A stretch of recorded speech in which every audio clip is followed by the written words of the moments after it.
Folks, you know, the most important promise a person makes in their lives is to their spouse. It's a vow to love, honor, and cherish each other forever. Well, making the promise is easy. Keeping it is a different matter, though. Trust me, marriage tests us all. That's why I wanted to bring in someone who I consider an expert on lasting marriages. He's counseled thousands of couples over the years. Please welcome my friend, my mentor, Bishop T.D. Jakes.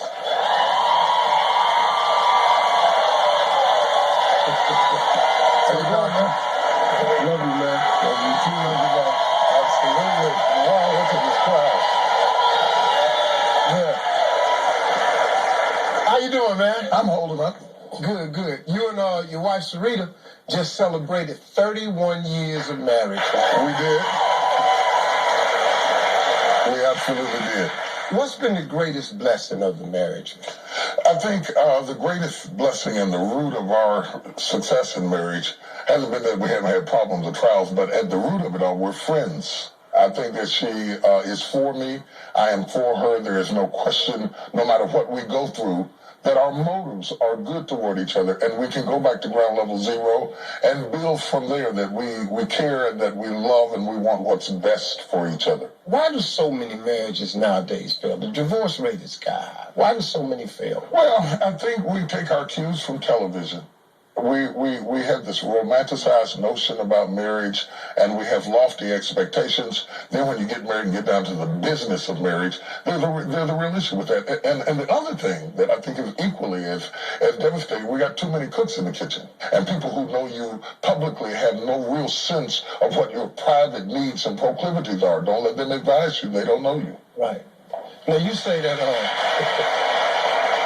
You say that marriage has seasons. I've heard you say this many times. What do you mean by that? Well, I mean, marriage is a very difficult thing because you marry somebody at one stage in your life and you say, I do, to different seasons that you nor they have experienced.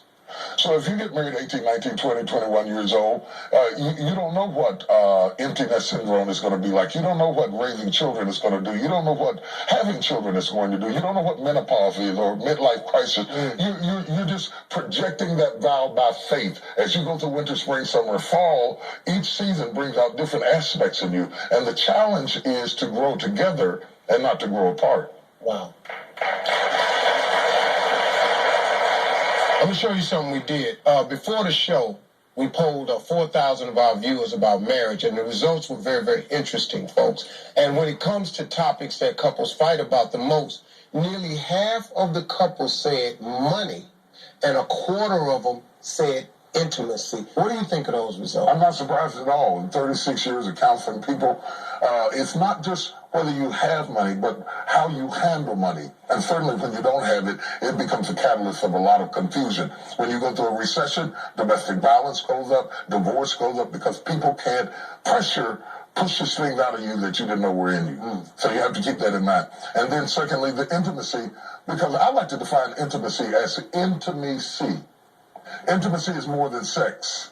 It is seeing into me and perceiving and understanding who I really am and what I need. Not just what I said, but what I meant.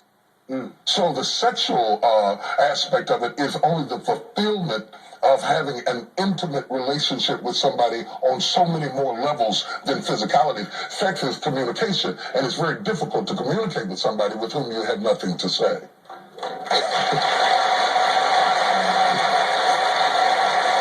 We all